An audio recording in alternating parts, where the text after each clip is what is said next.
Praise the Lord, everybody. Welcome to On Point, the number one Saturday morning Christian-based call-in talk show in America, live every Saturday morning from 9 a.m. to 10 a.m. on any smart device at David G. Evans, the number one. At David G. Evans 1. We are so honored that you took the time to join us once again. Won't you like us and subscribe to us? Hit that notification bell so you'll know every time that we have our On Point program comes on the air, but also anything connected to our On Point system, our blogs, and all that, you'll get it all. D.Evans1. We are so honored that you could join us today. You need to talk to us today. We're going to have a great program. We've got some things planned to talk to you about that are relevant to your life. We talk about those things that deal with culture, politics, sports, of course, faith, and try to answer any of the questions that you might have, but always from a kingdom or biblical perspective. So you can give us a call, 866-743-8267-866-743-8267-866-74 Evans. Why don't you give us a call here in On Point? Joining us once again is our world-famous co-host, Reverend Nicholas A. Smith. Yes, good morning. Hey, man, how you doing? I'm hanging in there. Another Saturday. Another Saturday? They don't wait. No, they don't. They just come. And the Easter season is upon us. Yes, sir. And waiting for Excellent Friday and Yep. Easter Sunday, and looking forward to a great celebration this week. Yeah. You know, I'm always amazed as preachers that one of my anxieties every year, the last couple of years, has been, what is there new to preach? Yeah. And I know a lot of preachers that are older than me or went on before me, they would struggle with what to preach. Yeah. And I was amazed this year that I had my theme in like December or January. Yeah, it was the oddest thing. That's a good thing. Yeah. Right. Yeah. Of course, Easter's here and I haven't written a word, but yeah, I know what I'm going to do. But you know what you're going to do. Yeah. You got the nut. You got the bolts. Oh, down, yeah. The bones. I can see the framework. Yeah. Let's put it all together. A lot going on in the world. Mm-hmm. And we're so glad that our callers are watching us. Why don't you invite somebody to join us this morning, too, so we can broaden the conversation to all of our watchers, listeners in the Florida area. Good morning to you. We were having a conversation about you last night. A couple of us pastors were together in my office, and we are progressing with our mission and the mandate to start a location in Orlando. We're looking forward to continuing to talk to you as you coalesce down there and start to make your plans in your head, and we get together and talk about how to launch the work and how to get people interested and fired up about coming out to see us in the beginning. Looking forward to it. We'll keep you up to date. So, the tariffs. Mm-hmm. What distresses me is this. You know, when you try something that everyone's telling you is not going to work, there's not going to be a good reaction, and you cause some of the richest people in the country to lose a couple $1 trillion in a few days. Mm-hmm. That's a very expensive lesson that people have to pay for. You know, there wasn't a couple $1 million lost. There were trillions of dollars lost. Yep. And people are still continuing to lose money. People jumped out of the stock market and put their money in treasuries. And whenever that is done, it's a signal that there's some great threat in the minds of investors concerning the stock market. They get their money and put it somewhere safe. And millions and billions were put over in treasuries in a matter of days. Yep. Now, what was, and this is all some kind of experiment that our president tried to do that just common sense tells you would put the American people at a disadvantage. Yep. But he had to try it, and it cost people a lot of money. Yeah. His staunchest supporters. Well, now, I ain't talking about like the regular people. You're talking about the billionaires. The billionaires that thought he was on their side. But again, it goes back to that. We talked about it last week. Yep. That retaliatory attitude. Yes, sir. We're going to make our American arrogance. We're going to be number one and make everybody submissive to us. Yeah, it's just But if I owe you billions of dollars, I don't know how I can put you in a place of with China. They own most of our. China has most of our debt. What are you gonna make them do? Right. But the average American doesn't know that. Yeah. So they see it's really weird. Us opposing China, but don't see anything wrong with us in bed with Russia. Yep. It makes no sense. No sense at all. No sense. You know, so you know, the pattern I'm recognizing is his relationship that he seems to favor with the dictators of the world. Yep. Which to me, if we use a very simple equation, and you take an average of the people that you admire or that you call your friends, it'll reveal who you are. So, you know, everyone that he seems to hold in high regard is a dictator in a country, and they're a brutal dictator. They are. Yep. You know, so, and the way that Project 2025 reads, the kind of power and immunity they're trying to give a president is the kind of power and immunity that dictators have. Yep. So I'm wondering what it is about our politicians, and this time the discussion has to be on the Republican side. What is it that they see in their own future? You know, is the feeling of invisibility so emotionally strong that they're willing to change the whole country just to remain visible in their own eyes, because they're not invisible to the rest of the country. You know, they've convinced themselves. Here's the issue. White folk came to America. They were in the minority. History progressed. Country grew because it's a melting pot.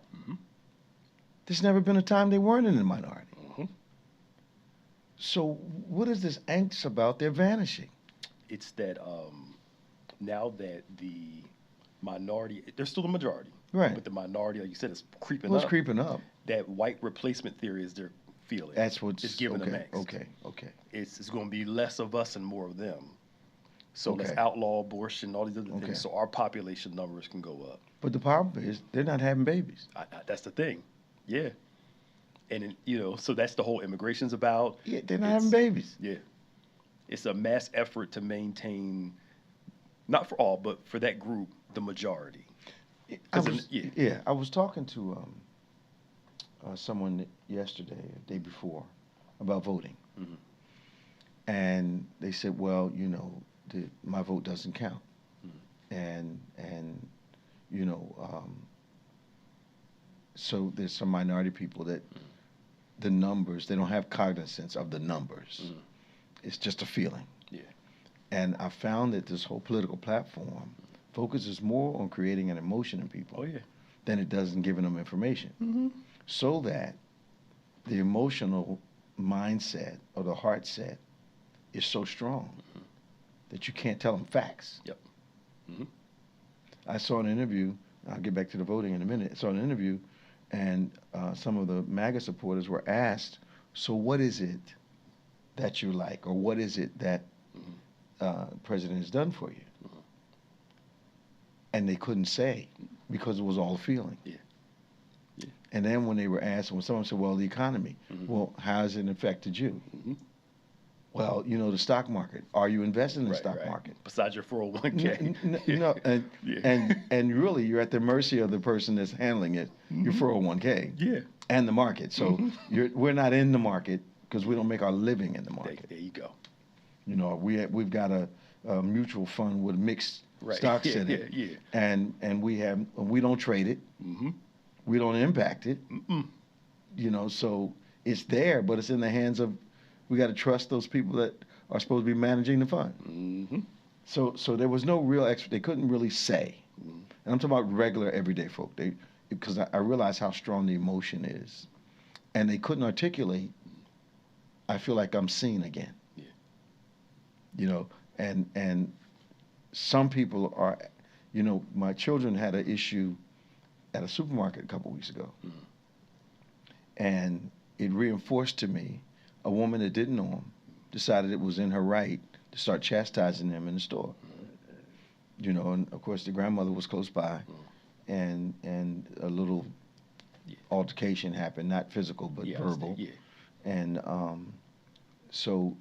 but she felt deputized to be able to speak to the children, and it was my first exposure to what people are calling a Karen. But she was fussing and you know, I mean, just I'd never seen it. I saw it on video, but I'd never heard of it happening to someone that I knew. And she was very bold about what they shouldn't be doing and what their grandmother should be doing, and blah blah blah blah blah. And I'm like, whoa. I had to have. I thought I told you this. I had to happen here one time. No. During the pandemic, I was always walking. Sure. Take a walk around. Sure. And the lady, she was back at the senior Harvest House. Okay. And she had to be visiting. She wasn't living there. She was visiting somebody. Okay. So I'm walking around. It was a little chilly, so I had my hood and my hat on. And I noticed this car was following me around the parking lot. And I'm walking, do my little normal walk around. I see her car at different junctures, right? And I'm looking, I'm like, I've noticed this going on. You never told me this. I forgot all about it. And so she, so I get around one place, she pulls around, and she says to me, "Are you okay?" And I said, "Yes, I'm fine. Are you okay?" And she says, "Yes, I'm fine." And she rode off. But this is after she was following me. Really? She must have thought I was just some random black guy walking around this church building. She didn't know it was our property. You're back visiting our home. Thank you. You back there visiting. Thank you. I'm here more than you are. Oh my. But it goes to show that boldness that some people are having. Deputized. It's the feeling, like you said. It's the voting part. Yeah. People, first off, elections are popularity contests. Now they are. They're not about issues. So I've heard people say, what was Kamala's her agenda? What was her? They didn't listen to her. They didn't listen to her. Website, she talked about it. She didn't have an agenda. She didn't have a plan. They didn't listen to her, and they didn't look. They didn't look. It was all a feeling. But you could not listen to her and not hear what she said she was going to do. Yes. She didn't have any concepts. This is what we're going to do. Yeah. But I've heard people in the news say she had no agenda. Yep. And I'm like, who were you listening to? They were so hung up on how she talked. And I'm like, some of them, I was like, first off, especially the black people, you got a black mom, you got a black aunt, you got a black sister, somebody. You know, all of them have their home voice and their work voice. Absolutely. It's normal. Hello. Every black person is bilingual. Thank you. Come on, y'all. Like, seriously?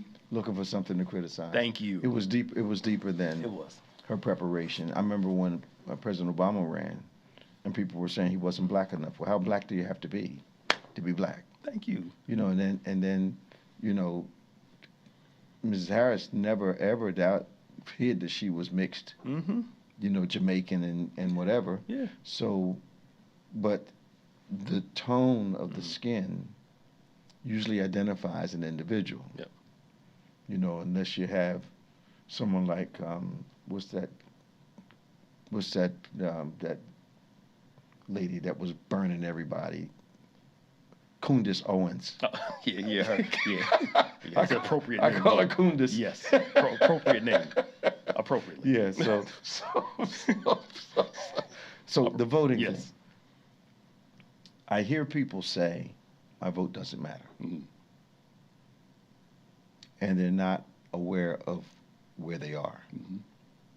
If your vote did not matter, why is there so much effort to minimize or eliminate your vote if your vote doesn't matter?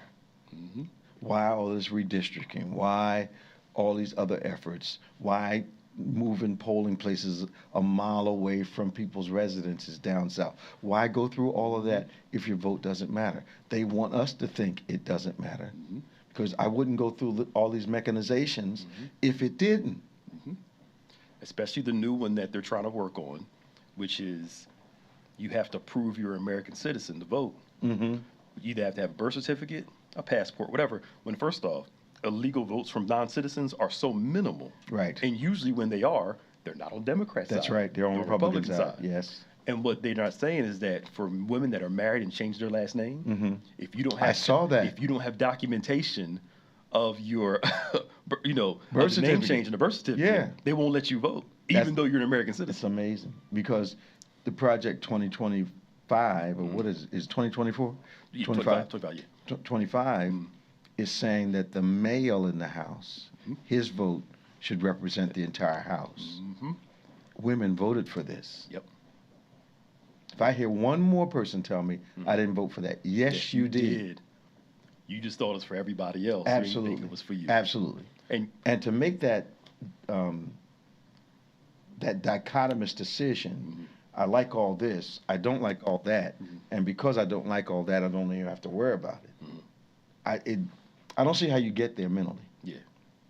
But anyway, so I'm having a discussion about voting, and a lot of people are apathetic, and I get that. Politics can be very frustrating. Yep. But at the same time, if they're trying to take your vote away, they're telling you how much value it has. Because, like, for instance, we go back to the election. The presidential election, she didn't lose by a lot. No. When you do the math, No, they she want to didn't. act like it was a blowout. No, it wasn't a blowout. It wasn't. Popular vote was not a big blowout. 100,000 here, 100,000 here, 20,000 here. Yep. And the non-voters was a huge block that didn't choose both of them. Absolutely. Stayed home. That stayed home. So, but again, people don't research. But I watched some Hispanic people talking about they feel betrayed at this point. And my question to them when I'm talking to them and when I'm watching them is, how could you be betrayed? He said what he was going to do. He's doing it. And because you felt as though it wasn't going to be you. They were going to draw the line at these 12,000 individuals they've been talking about over the last 15 years who did these heinous crimes. But they won't talk about the mass shootings and the mass murders in America that were not done by these people. Thank you. I mean, how do you ignore what happens in schools and in Vegas and, just Oklahoma? How do you ignore all of that and focus on 12,000 people over the last 20 years? Yeah. To me, it's evil, but it's genius. When it's them, it's a lone wolf. Absolutely. When it's another group, it's a representative of a culture. Yep, absolutely. So they're all like this versus this, we're all not like that, just that one person. Yeah, but look at the damage that they did. Thank you. And first off, we all, and especially as African Americans, we understand, those of us who are mature enough to recognize, because of perception, we reflect the total culture of our people. It's not fair, but it's true. It's not fair, but it's true. So we mess up to a certain group, it's an indictment against the whole. Right. They don't have that same pressure. Absolutely not. Yep. I agree with you. So it's not fair. Yeah. But we have to be 10 times better, make sure we got the part. Most of them don't worry about. I went to jury duty on Tuesday, right? Oh, yeah. So when I saw proper dress was required, most people don't go through the thought process of what is that? What does that look like? Okay. I'm thinking who I am. Yeah, that's right. As a pastor, as a man, as a black man. That's right. I gotta be a little more overdressed. I didn't wear a suit, but I was more business casual. Absolutely. Because I wasn't sure. Absolutely. And it's a surprise to people. Yes. Yeah. And I got there, people had sweatpants on, hoodies on. What they call dresses having clothes on of some type. I say all that to say that we have to go through more of a mental check process. Because there's, and this is just true, I don't know who has a more polarizing complexion than we do. We divide a room as soon as we walk in, those that accept and those that don't. And it's immediate. Yep. What is he doing here? Oh, I'm glad you're here. It's immediate. Yeah. In every context that we enter, whether it's the supermarket, there's either comfort or discomfort. And we have to be aware of that. We can't walk around unaware. Yeah. So, even more now, I'm more cautious and more perceptive of that very divisive fact. Yep. And the gravity we have when we enter a room. Yep. I remember Charles Barkley tells a story. Him and Michael Jordan got in an elevator one time. Okay. And a white lady was on the elevator. She clutches her purse when they walk into Absolutely. the elevator. Now, this is when they're at their height. This is like... Absolutely. She obviously didn't know them. And, of course, they thought it was funny. So they sent her like a gift basket or something like that to show this is... These are the ones you was afraid of. They got more money than her probably just... But, again, it goes back to these... I'm nowhere near them. Yeah. But I remember when I was in banking, and I was dressed for work, and that was suit, tie, the whole 9 yards. Yep. Attaché case back in those days. A briefcase. Okay. Attaché. Yeah. But we call them attachés because they were a little cuter. Right? Okay. Yeah. So, and I got on the elevator, and this woman literally moved her bag around, and I looked at her. I said, "Ma'am, my bag costs more than yours."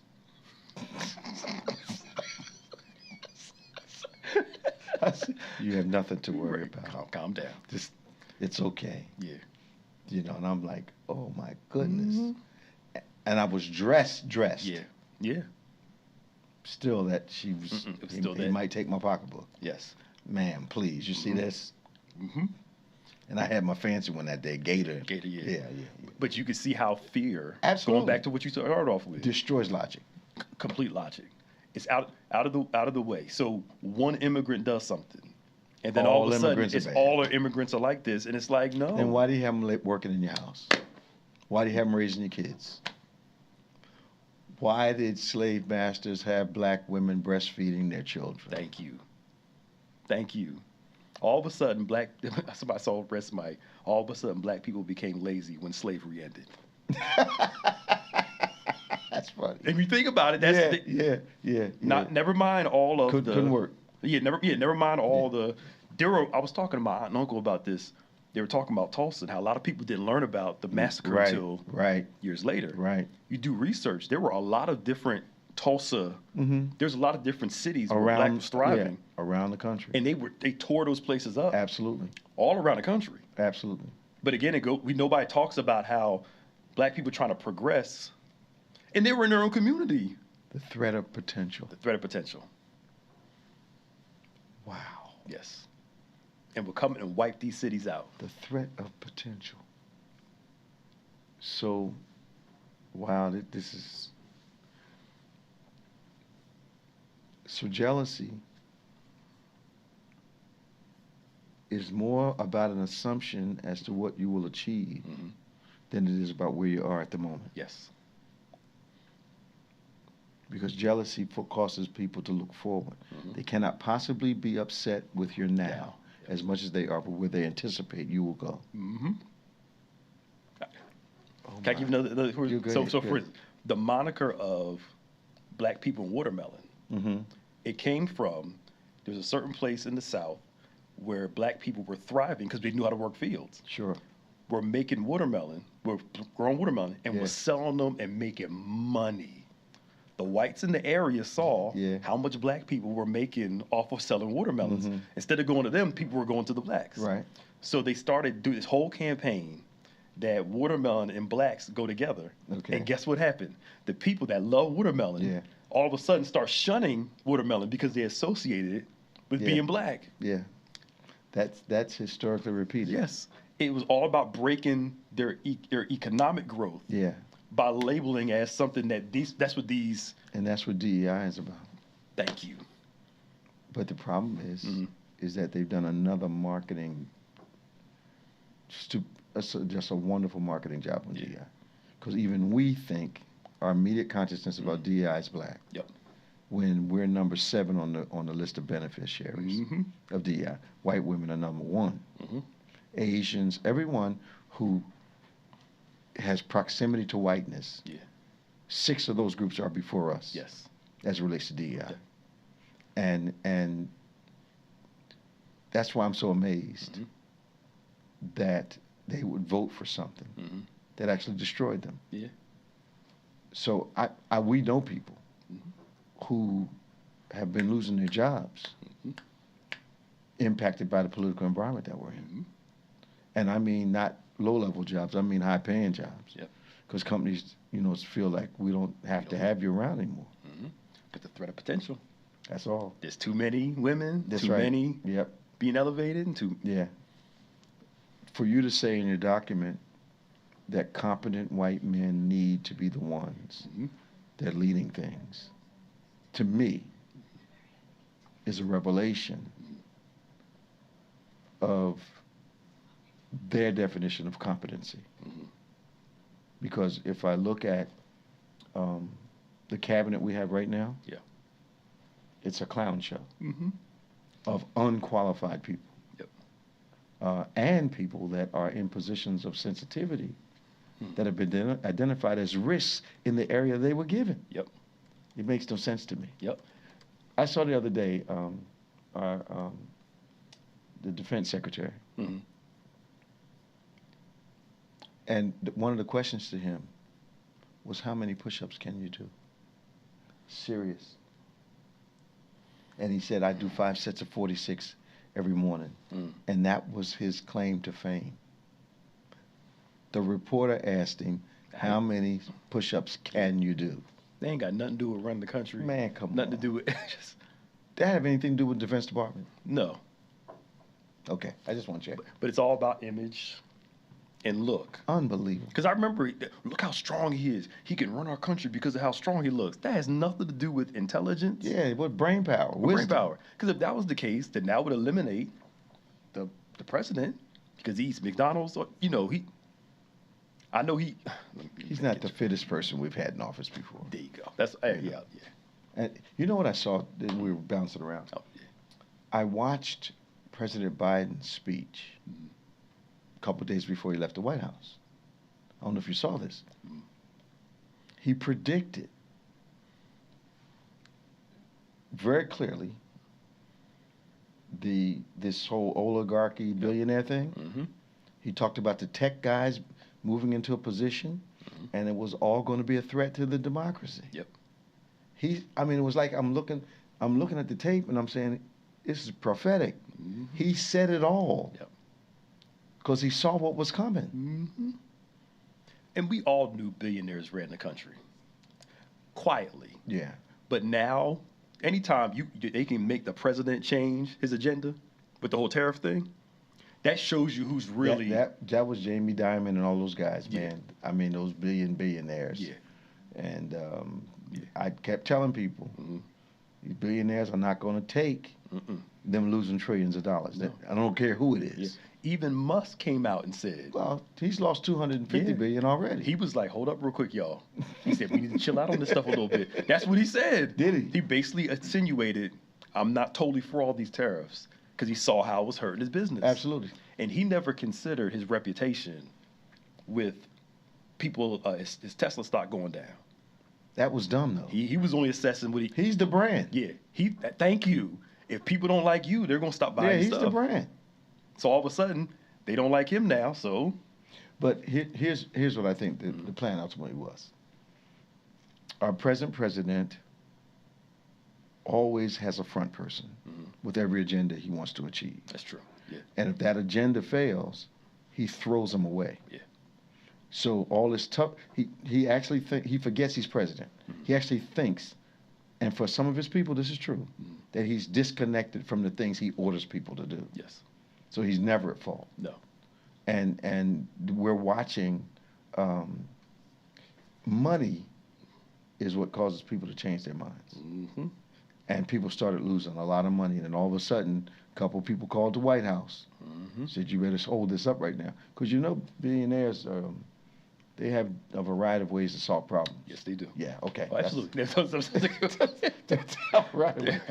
They'll figure it out. They have a variety of ways. Yes. So we've got Tom from Fort Lauderdale. We've got Derek from Camden. Hello, Tom. Hello, Tom. Good morning. How you doing, man? Hey, Tom. Pretty good. Can barely hear you, but You can barely hear me? Bishop, Can you hear us now? Oh, there you go. Okay. Not loud and clear. Bishop, you were talking about Elon Musk. He last week, I think the guy's name, who's the guy who is running the tariffs? Navarro or something? I forget what his name is. Yeah. He called him an idiot on his website. Said he was dumber than a box of bricks. He came down hard on him. And then he said he didn't mean to offend bricks. Yeah, so I mean, this money thing was bothering these guys big time. Well, I don't know what they expected to happen. He's supposed to be a friend of the wealthy, and losing trillions does not impact you and I that much. But when you're in that billionaire and trillionaire lifestyle, losing trillions in a day or two is a big deal. Mm-hmm. And keeping tab of what I got and what I don't have. And I didn't think they were going to be quiet. I bet you a couple of them called that White House and said, "You better back up off of this because you're going to lose us." Mm-hmm. Guaranteed. You know, so I just think that the American economy is not a toy. Yeah. Let's see what they do is not what I'm looking for from my president. Mm-hmm. I'm looking for him to do things that are going to protect my money, not put my money at risk. This is not a casino, and we know he's not good at casinos. Yeah, no. No, he ruined 3 of them. Yeah, he's not good at casinos, and it's hard to mess up a casino, especially since it's designed to win people's money. Yeah, yeah. Yeah. Bishop, years ago, I was privy to a VP of GE, Mm-hmm. and he told me and a couple other guys that he had an opportunity to get Jack Welch, President John Lecter. The reason this is before it became Lockheed, Mm-hmm. Yeah. to come to a church for the seminar for black people. Okay. He said Welch came, and Welch asked him afterwards, "Hey, I never knew." He said, "What? Did you feel nervous in that room?" Because I felt nervous. There was all the white people in that room, and it really bothered me. Because do you feel that way when you're with us? Wow. That he was aware of how black folks may feel, even though we don't because we're used to it, but he actually made that comment. I believe, and this has to do not just with society, but I've always felt in church, in any situation, any social situation, whether it's business or just recreational, people want to feel welcome in whatever environment they walk into. Mm-hmm. And I know when I walk into an environment and I'm the only person of color in the room, there is an adjustment there, and you really do look for someone to make you feel welcome in the environment. And one of the things we've tried to do here at church is when someone comes in that we haven't seen before, is we make the effort to make anyone that walks in the door feel comfortable, because that's a need that everyone has. But also it speaks of the discomfort that you can have when you're in an unfamiliar social environment. Yep. I was at church one day and a white gentleman came in and I grabbed him, sat down with him, and you had one of your moments. At the end of the service, I asked him, "How do you like it?" He said, "I think my head exploded, bro." And he only came, he's a Catholic. Yeah. He only came because he said he saw so many people, coming through there weekly. Yeah. He had to see what was going on. Yeah. And because he was totally impressed. But I think everybody in that church understood if we saw someone different, grab them, be nice to them, Yep. and welcome them. That's right. You need to do that. One more thing before I leave you. Go ahead. A blessing in disguise. Before I went to GE, Lockheed Martin, that whole 9 yards, Mm-hmm. I worked at a place called Weber Electronics. Made a lot of money. Yeah. But I came to work one day and the plant was shut down. And the reason I'm telling you this is because the reason tariffs are there is not because of other countries. They moved this plant to Mexico because they had cheaper wages. Absolutely. Nothing to do with tariffs. No. They were paying us, I think, $12 or $13 an hour back in the 80s. They were paying them 73 cents an hour with no benefits. Wow. And that was, that's what happened to Ford. We're talking about unfair trade practices. Uh-huh. There's some of that, but a lot of that was greed and them moving companies because they get cheaper labor. I think, thank you, Tom. Good talking to you, man. I think that the whole tariff thing was a pipe dream. Mm-hmm. I think it was a flex. I think it was a distraction. Because what I was thinking about was, okay, you're going to tax the American people because you want to intimidate some foreign countries. Now, we won't talk about the fact that they actually had tariffs on bodies of land where there were no people. We won't talk about the ineptness that went into it, or the third grade math that figured out who should get what. Yeah. Where was the money to build the factories to replace the business we weren't going to be getting from overseas? Where was that coming from? Yeah. And were you going to be able to pay the wages that you moved everything overseas so you can make some money? So we're going to reverse all of that. Only people are going to suffer are the American consumers. Yep. Yeah. So you're telling me all of a sudden people are going to start building factories for hundreds of billions of dollars here when they're not going to do it. They're not going to do it. It was inept on our part. It was. And I blame the politicians in his party for not stepping up and saying, you can't do this. Yeah. Because we went through a couple-week period where we managed to isolate the rest of the world. And that perception is not going to be changed because he decides, well, that's behind me now. I'm going to talk to you in another way. They're not forgetting this stuff. No, they're not. And you're right. It's this whole, the rest of the world's been cheating us, so we got to get our money back. We're in a global economy, whether you like it or not. Absolutely. It's the way things work now. Absolutely. And everything you say, everything's not going to be American made. No. Because you want it to be American made, but you're not going to want to pay the prices. No, they're not going to pay. For American labor. You're not. No. You don't want your iPhone to go from $1,000 to $3,000. No. You're not going to want that. No, not going to want it. You don't want your car prices to go up $4,000 or $5,000, $6,000 bucks. It's just silly. It is. But because we don't have civics in school anymore, we don't understand how government works, and because we're reacting emotionally to everything, people are ignoring stuff until it lands in their front yard, like you said. Yep. If I lose my job, okay, then all is bad. As long as I see you losing yours, doesn't affect me, I'm fine. I saw people on TV who actually were, I was so glad when they fired all these people, they're downsizing, and then 2 days later, I got a notice. And this one woman I saw, she said, I actually did not think it was going to happen to me. Because you're okay with everybody else. How can you be okay with the suffering of others and then and leave yourself completely detached? Yeah. Based on what? I don't know. The superiority. Okay. The thought of we're different. Okay. Because in their minds, he's restoring America. It's the America that I see it as, where I'm not affected by these things. But then you got the Venezuelans and the Mexicans, Latinos, Puerto Ricans, Asians that are now suffering because of this deportation stuff. And they actually thought, they're not talking about us.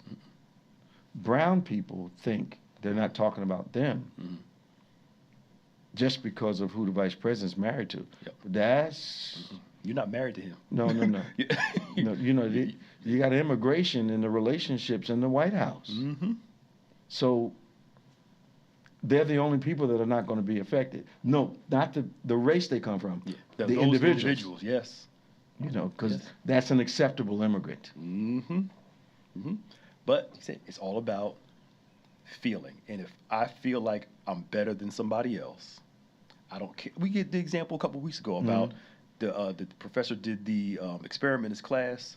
Said, how many of you, for those in here, how many of you would work on a job where you make $150,000 a year, everybody else makes $250,000, or would you rather work on a job where you make $40,000 a year, everybody else makes $25,000? Half the class chose to make $40,000 a year, just so they can make more money than everybody else on the job. No. Yes, they would forego a 6-figure salary just to make more money than other people. To feel superior. Unbelievably foolish. Choose the $40,000 over the $150,000 because they don't want to be the only one making the person making the least amount of money. But you're making 6 figures. But that drive for superiority is so strong in people.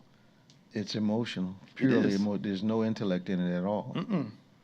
Unbelievable. 866-743-8267, 866-743-8267. You can give us a call here on Point, the number one Saturday morning Christian-based call-in talk show in America. Live every Saturday morning from 9 a.m. to 10 a.m. on any smart device at David G. Evans, the number one. That's at David G. Evans, the number one. Like us, subscribe to us, hit the notification bell, write us on the platform, talk to us. We want to know what you're feeling, what you're thinking. Join the conversation. We've got Derek from Camden. Hello, Derek. Hey, how you doing, David? How you feeling? Hey, how you doing? How you feeling today? I'm feeling good. You getting better? You getting better? Yeah, the hands is getting Didn't I better. tell you? Didn't I tell you? Yeah. Didn't I tell you? The hands is getting better. Go ahead and tell me. Didn't I tell you? Yeah, you told me. All right you told now. me. All right. My walking is getting better. I walk told to the you. bathroom. Yeah. Told you. You were all sad. I told you what God was going to do, man. Oh, wow. You did tell me. Yeah. Mr. David, do you know somebody by the name of Bishop Pastor Levi Comley III? Levi who? Levi Combs III. I don't know. Coombs? He's a pastor. Yeah, I don't know. I'm not familiar. Does he know me? I think so. Okay, I don't know. What's your question about him? But the nurse that was close to him at Kessler, she took care of me. Oh, wonderful. Wonderful. But yeah, my fingers are getting better. For those of you that don't know, Derek had a very serious accident. An automobile hit him about, I guess, 2 months ago, Derek? Yes. Yeah, and he had some extensive damage, and he even thought that perhaps he was not going to get well, but we believe God and prayed for him, and his recovery is coming along even faster than he thought it is now. So we're just glad to hear that you're getting better, man, that you're getting stronger, and that your mobility's coming back. Yeah, but the funny thing about it is, I didn't even hit my head on my back on the cement. Okay, good. I'm glad you didn't. God is good. Absolutely. We wouldn't want nothing else to happen to you. Nah, I'm getting better. I'm going to get out of here, and I'm going to come to church, and the first person I'm going to do is coming for you. Okay. I look forward to it. I'll talk to you soon, all right? All right. All right. Have a good day now. See you. You too. That was Derek from Camden, New Jersey. So, Easter Sunday's coming. We're relaunching our latest book, Elevate. It's about the story of David. It's called Elevate from Perdition to Providence. It's my latest work. And we're going to have a book signing on Easter Sunday. Cool. And a release. So we're going to have a great time. We want you to come on out and be a part of that book signing immediately following service. And on Easter Sunday, as we continue, we had the House of David movie, which turned out really well. Yep. And I think we've got some House of David caps too. Yeah. I like that hat. Yeah. It's a nice hat. But look, we look forward to seeing you. And of course, it'll be online soon. But you might want to come and, we have a brief conversation and let me sign the book for you and show you my appreciation. Yeah. So, Pastor Nick, what do you think? I think I know the reason. What do you think is the reason that this administration is aggressively going after changing the payment arrangements for student loans? Few things. The philosophy of why should the American people have to pay for, because again, I had to pay for my loans. Why are we canceling the debt on these loans? A lot of people don't know student loans actually props up a big part of the American economy. Really? Because a lot of those grants and loans are federal. Yes. So the payments and interest coming in is helping to prop up. Yeah, almost like our IRS, almost. Yes. Yeah. So their thought is we're taking a chunk out of the money coming in to forgive these student loans. Now, these student loans being forgiven aren't just randomly. Some people think they're just doing. You have to like work a job for a certain period of time, especially if you work a nonprofit. Make on-time payments. But the way they have these things set up, it's a hustle. First off, college is too expensive, number one. Absolutely. Number two, there are people who are paying on these loans more than the minimum. Okay.